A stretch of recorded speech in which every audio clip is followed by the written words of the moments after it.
Setelah Yesus bangkit pagi-pagi pada hari pertama minggu itu, ia mula-mula menampakkan dirinya kepada Maria Magdalena. Daripadanya, Yesus pernah mengusir 7 setan. Sesudah itu, ia menampakkan diri dalam rupa yang lain kepada 2 orang dari mereka ketika keduanya dalam perjalanan keluar kota.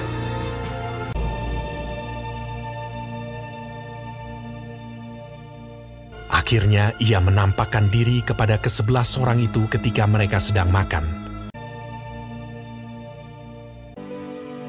Kepada mereka ia menunjukkan dirinya setelah penderitaannya selesai, dan dengan banyak tanda ia membuktikan bahwa ia hidup.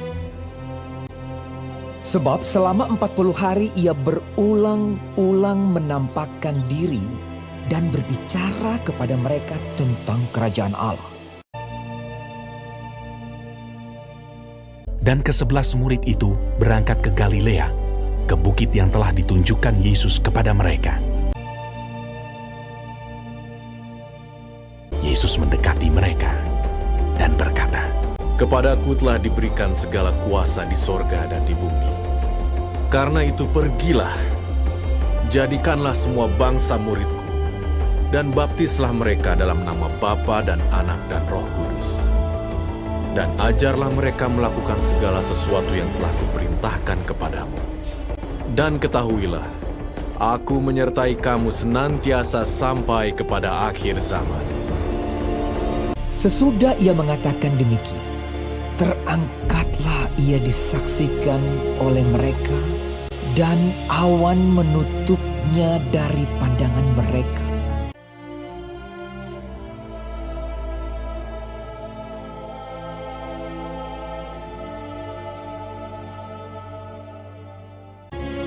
Ketika mereka sedang menatap ke langit, waktu ia naik itu, tiba-tiba berdirilah 2 orang yang berpakaian putih dekat mereka dan berkata kepada mereka, "Hai orang-orang Galilea, mengapakah kamu berdiri melihat ke langit? Yesus ini yang terangkat ke sorga meninggalkan kamu akan datang kembali dengan cara yang sama seperti kamu melihat dia naik ke sorga." Mereka pun pergilah memberitakan Injil ke segala penjuru, dan Tuhan turut bekerja dan meneguhkan firman itu dengan tanda-tanda yang menyertainya.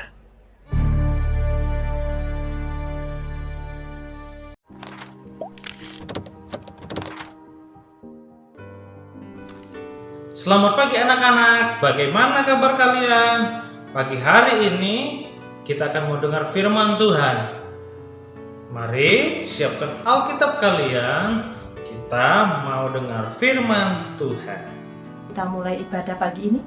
Yuk, kita berdoa dulu. Bapa kami yang di surga, dalam nama Tuhan Yesus, kami mengucap syukur Bapa untuk penyertaan-Mu pada perlindungan-Mu pada kami. Ya Bapa, berkati ibadah hari ini Tuhan, urapi setiap kami, sehingga kami mampu mengerti firman kebenaran-Mu Tuhan. Terima kasih Tuhan, terima kasih. Dalam nama Tuhan Yesus, kami doa dan mengucap syukur. Haleluya, amin. Kalian tahu gak ya, kalau Tuhan Yesus naik ke surga? Menurut kalian, benar gak ya Yesus naik ke surga?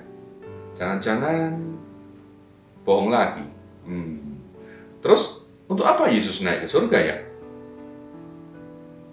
Kalau gitu, kita akan baca Alkitab kita biar kita tahu kebenaran tentang Tuhan Yesus naik ke surga. Oke? Ayo kita baca di Alkitab kita di Kisah Para Rasul 1 ayat 9. Nah, Gama bacakan ya. Sesudah ia mengatakan demikian, terangkatlah ia, disaksikan oleh mereka, dan awan menutupi pandangan mereka. Nah, itu artinya apa? Ketika Tuhan Yesus naik ke surga, disaksikan oleh orang banyak. Sebuah kebenaran atau kabar kebenaran itu jika ada saksinya, dan saksinya lebih dari 2 orang, itu sudah sah.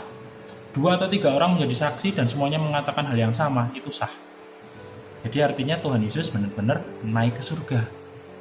Nah, bukti yang kedua, Tuhan Yesus terangkat ke surga pada siang hari.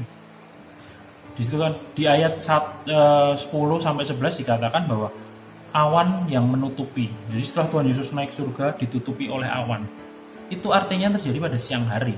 Orang-orang melihat semuanya. Dan Tuhan Yesus naik ke surga tidak sembunyi-sembunyi. Dia disaksikan banyak orang pada siang hari di tempat terbuka. Nah, itu bukti yang kedua. Bukti yang ketiga adalah Tuhan Yesus tadi naik ke surga di tempat yang terbuka, yaitu di Bukit Zaitun. Dia tidak di dalam gua terus hilang, enggak, tetapi di Bukit Zaitun, seperti tanah lapang, orang-orang di situ menyaksikan Tuhan Yesus pada siang hari. Itu bukti yang ketiga. Tuhan Yesus berada di tempat yang terbuka, tidak sembunyi-sembunyi atau di dalam ruangan, di dalam gua, enggak seperti itu. Nah, yang bukti yang keempat adalah meyakinkan kalau Tuhan Yesus naik surga adalah malaikat. Setelah Tuhan Yesus naik ke surga, ada 2 orang malaikat. Dia langsung bilang, kalian ngapain? Gampangan, kalian ngapain lihat Tuhan Yesus naik ke surga dan besok dia akan turun seperti kalian melihat dia naik. Yang kedua, Yesus naik ke surga untuk mempersiapkan tempat bagi kita. Yuk, kita buka di Yohanes 14 ayat 1 sampai 3. Janganlah gelisah hatimu. Percayalah kepada Allah, percayalah juga kepadaku. Di rumah Bapakku banyak tempat tinggal. Jika tidak demikian, tentu aku mengatakannya kepadamu. Sebab aku pergi ke situ untuk menyediakan tempat bagimu. Dan apabila aku telah pergi ke situ dan telah menyediakan tempat bagimu, aku akan datang kembali dan membawa kamu ke tempatku, supaya di tempat di mana aku berada, kamu pun berada.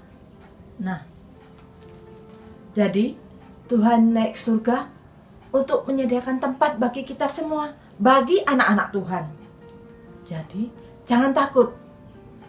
Suatu saat nanti, kita pasti akan bertemu dengan Tuhan Yesus kembali.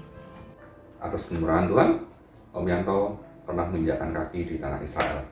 Dan foto ini adalah batu di mana Tuhan Yesus naik ke surga. Batunya dingin karena cuacanya memang dingin di sana. Next fotonya. Nah, ini adalah bangunan tempat di mana batu tadi berada. Sebelumnya tidak ada kubah di sini. Karena direbut oleh penguasa yang lain yang berbeda keyakinan, maka dibentuklah kubah di sini. Ya, next. Di dalam Yohanes 14 ayat 16 sampai 17 dikatakan, "Aku akan meminta kepada Bapa dan Ia akan memberikan kepadamu seorang penolong yang lain, supaya Ia menyertai kamu selama-lamanya, yaitu Roh kebenaran." Dan seterusnya. Ya. Tuhan Yesus ketika sebelum ditangkap oleh orang Yahudi, Dia berkata kepada murid-muridnya bahwa suatu saat Dia harus kembali ke Bapa. Dan Dia akan meninggalkan murid-muridnya. Tapi Dia berjanji, seperti dalam Yohanes 14 ayat 16 tadi dikatakan bahwa Ia akan memberikan seorang penolong yang lain. Siapa itu penolong yang lain? Yaitu adalah Roh Kudus. Roh Kudus bisa kita rasakan secara nyata. Kita tidak dapat berjumpa secara fisik dengan Tuhan Yesus, tapi kita bisa merasakan kehadiran Roh Kudus di dalam kehidupan kita. Itulah janji Tuhan. Dia tidak pernah meninggalkan kita, meskipun Tuhan Yesus sudah naik surga. Dan dari kedua gambar di situ tadi, itu adalah bukti bahwa Yesus benar-benar pernah ada di dunia, Dia pernah mati disalibkan, dan Dia pernah naik ke surga. Poin keempat, Tuhan Yesus akan datang kembali. Mari kita baca Alkitabnya, yuk buka Alkitab. Wahyu pasal ke-19 ayat yang ke-16. Dan pada jubahnya dan pahanya tertulis suatu nama, yaitu Raja segala raja dan Tuan di atas segala tuan. Jadi ketika Yesus datang kembali, Dia tidak datang waktu Natal itu kita peringati jadi seperti anak kecil, tapi Tuhan datang sebagai Raja di atas segala raja. Keren gak? Ya, Tuhan Yesus akan datang kembali sebagai raja di atas segala raja. Keren toh? Ayat mas kita hari ini, Kisah Para Rasul 1 ayat 8. Tetapi kamu akan menerima kuasa kalau Roh Kudus turun ke atas kamu, dan kamu akan menjadi saksiku di Yerusalem dan di seluruh Yudea dan di Samaria dan sampai ke ujung bumi. Nah, sudah mengerti kan tentang kenaikan Tuhan Yesus? Tuhan Yesus naik ke surga, bohong nggak ya? Nah, tidak bohong. Yesus benar-benar naik ke surga. Suatu saat kita akan berjumpa dengan Tuhan Yesus nanti di surga. Oke anak-anak, kalau kamu punya pertanyaan, tulis di kolom komentar di bawah ini. Nanti kami, Om dan Tante akan jawab. Ataupun kamu boleh tulis di grup kelas Yakobus. Ya, Om tunggu, Om Tante tunggu pertanyaan-pertanyaan kalian jika kalian mau bertanya tentang kenaikan Tuhan Yesus. Oke, selesai hari ini kita akan berdoa. Om Yanto yang akan memimpin doa. Mari kita berdoa. Tuhan Yesus, terima kasih buat kedatanganmu di dunia ini. Engkau telah mati, Engkau telah bangkit, dan kami percaya Engkau telah naik ke surga untuk menyiapkan tempat bagi kami ya Tuhan. Dan kami percaya Tuhan, Kau memberikan seorang penolong yang lain, yang kami bisa merasakan lebih lagi. Penolong itu adalah Roh Kudus. Terima kasih ya Tuhan. Penuhi kami dengan Roh Kudus ya Tuhan, supaya hidup kami ya Tuhan sesuai dengan kehendak-Mu ya Tuhan. Terpujilah nama-Mu, di dalam nama Tuhan Yesus Kristus kami serahkan doa ini. Haleluya. Amin.